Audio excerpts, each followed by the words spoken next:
Good morning. I-share ko lang sa inyo ha, kaya hindi ka mo magkadilaw ha. Pero totoo din yung natabo. Habi nyo, I just arrived kahapon from Pampanga, Arayat.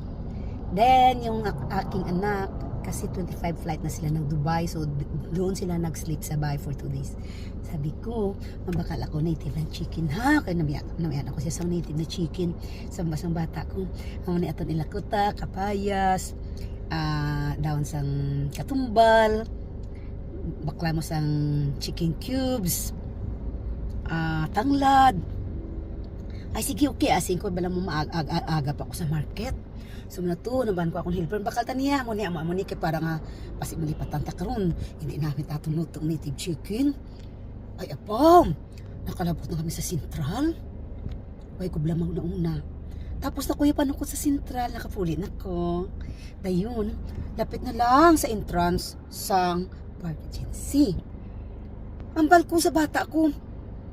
Idulong ko ang sudan ha. Kaglutuon yung giguron ang manok nga native chicken kay. Ay, naidlagi kuya. Kay makatup ako sa Mazda, kay makuha ako sang part sa aircon. And then, katup ako sa sa Green Meadow, kay may fill-upan sa ilang duta.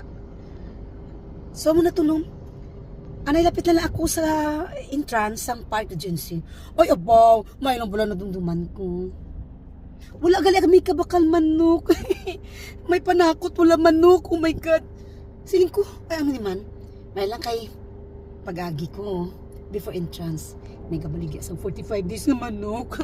So, amo na lang to. So, kung wala ko bala na dumduman, paglabot ko tani sa balay, may panakot, may mga dahon-dahon, kumpleto, pero wala manok. Grabe no, kung sa ako kaya, nakatabok mo, but importante, healthy kita, kagwapa kita. Thanks for watching!